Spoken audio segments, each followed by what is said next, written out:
Hi, welcome to NAB Show 2024. I'm Claire Plaisted, and I'm joined today by Angus Mackay, Product Marketing Manager from Matrox Video. Hi, Angus. How are you? I'm very well, Claire. Thank you. And yourself? I'm very well. Good. So first of all, can you tell me a little bit about Matrox Video? Absolutely. So Matrox Video is a company that's been in business for, over 47 years. We're in our 48th year now. And we're a company that has always served both end users as well as what we call OEMs, so other broadcast suppliers and vendors in the industry. I think Matrox is known and prides itself for the quality of its engineering and for its ability to provide products, services, systems, solutions that are going to allow our customers to handle getting video in and out of systems or in and out of locations from one to another, transporting it, connecting it, converting it, monitoring it, all of the glue and the infrastructure that is necessary for any broadcast, television, live event facility or operator to be successful. Okay. And how are you different from some of your competitors? Well, I think what really separates Matrox and most of our competitors is that not only do we have the end user business, but we also have the OEMs. And so we're driven by very demanding customers who are looking always to satisfy, in turn, their own customers. So we're pushed to always push the envelope in terms of new capabilities. We have been part of many technological shifts, helping our customers and their customers go from analog to digital, from SD to HD, from HD to UHD and 4K, and now 8K and beyond. So our engineering that we put into our what we call OEM cards, we then take all of that technology and port it over into our end user devices. So whether you're buying a Monarch Edge or a Convert IP or our latest DSX LE6 network card, you're getting the same core technology. Okay. And what are you showing here at NAB Show this year? Well, I think one of the most exciting announcements we have is around Monarch Edge, which is our production encoder. And, you know, traditionally it's been used for remote production. It does the very interesting synchronization capabilities, allowing people who are doing remote production to send synchronized streams, very important for clean switching. And again, 10-bit 422, very high quality video. So people really, when they're creating and capturing the most high profile content, when image quality matters the most, they're going to turn to Monarch Edge. We've added capabilities in terms of ancillary data, FANC, SCSI messaging, closed captioning, these kinds of things, as well as HDR support in the encoder. And so that opens it up to many more transport workflows, contribution, distribution, these kinds of things. And so we find that we have a lot of the industry's private video distribution companies, private video circuits. I have identified Edge as being the encoder that they'll recommend for their most demanding clients and the ones where image quality matters the most. So we're now presenting Monarch Edge as being a very versatile encoder, not only for remote production and now contribution as well as distribution workflows. Convert IP is another product that we're showing here at NAB 2024, and this addresses the need for IP video conversion. Of course, ST2110 and now IPMX, a format based on ST2110 with a little bit more flexibility, are really coming to the fore. Everyone, we're no longer talking about ST2110 coming, it's here. And people are using it already in production. So these devices allow for conversion back and forth between these IP video format and baseband, so SDI and HDMI, and basically allow any broadcaster, operator, live event producer who wants to work with 2110 to preserve their investment in baseband equipment, such as HDMI monitors, production equipment, and then do point conversion where necessary. So some people will do that conversion upstream and have a complete 2110 workflow with behind the monitor conversion so that they can see the output of their work. Others are continuing to work all the way in SDI and then only converting to 2110 for final delivery. There are a few different workflows, so our device enables all of that. as encoding experts, we've also developed a product line for KVM extension. So we have 4K IP KVMs, a product called XTO3 that we're demonstrating here in our booth on the South Hall.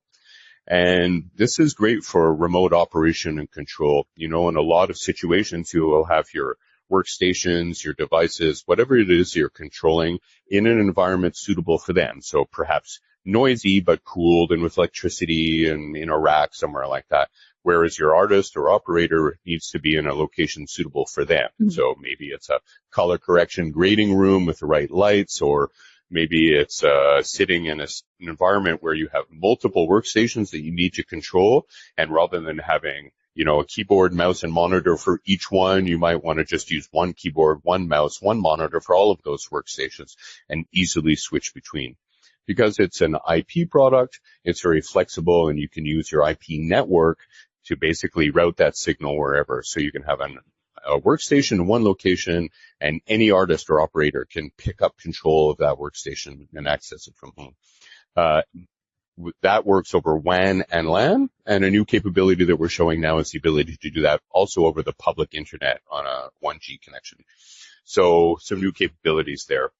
And then finally, because as I mentioned, we're an OEM oriented company, I would say that another important thing that we're showing here is our Matrox Origin framework.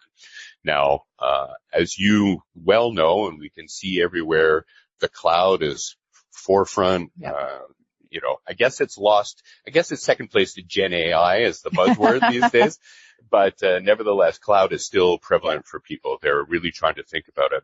And if we break cloud down, I think what it really means is software or software defined. People say cloud, and really what they're talking about is the ability to use generic IT equipment.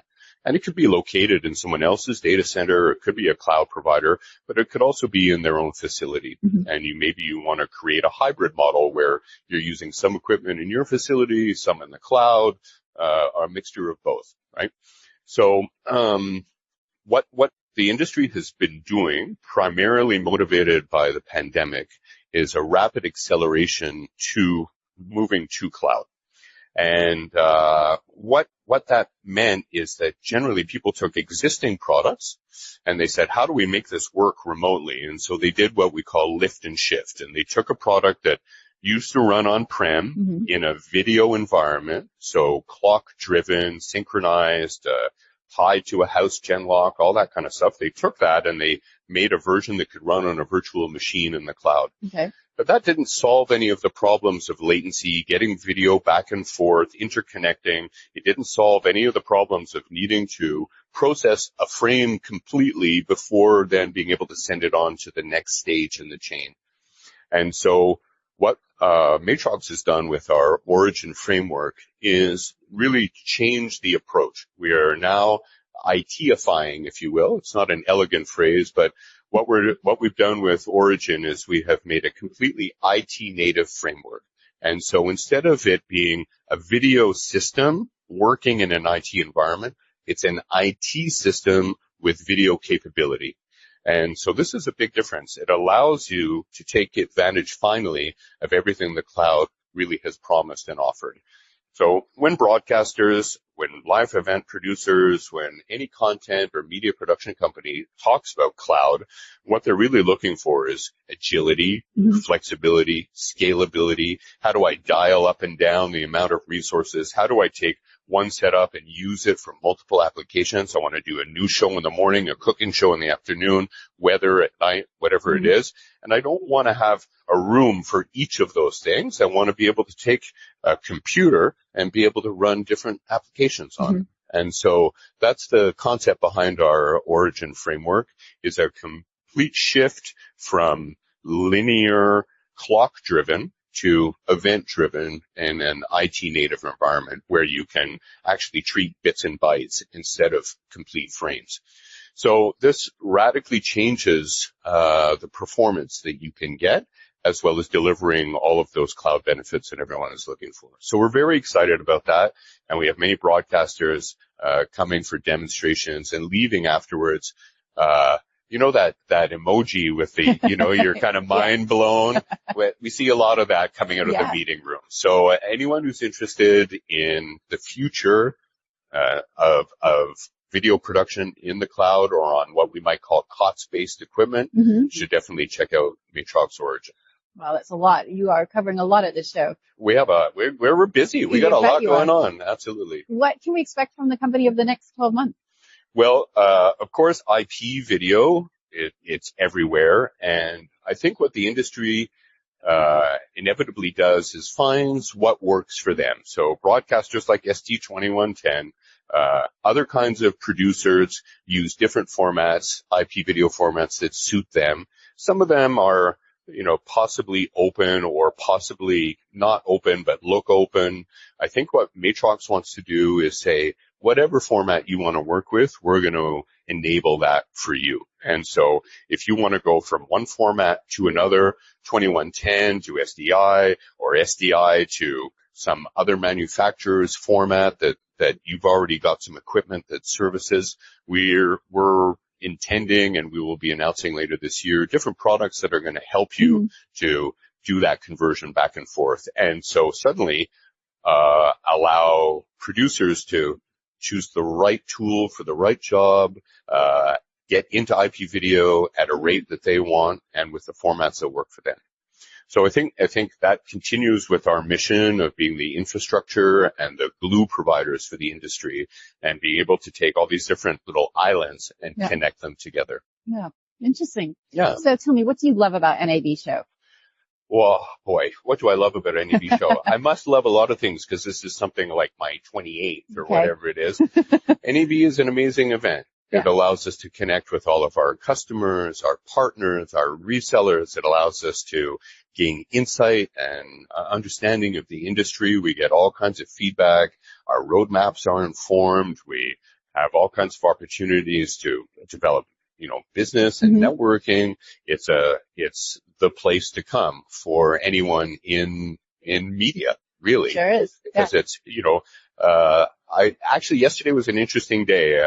You know, one of the questions we always ask our customers when they come to the booth, you know, what do you do? What are you working on? And in the past, you would always, I'm in post-production, I'm in a TV station, I'm this kind of thing.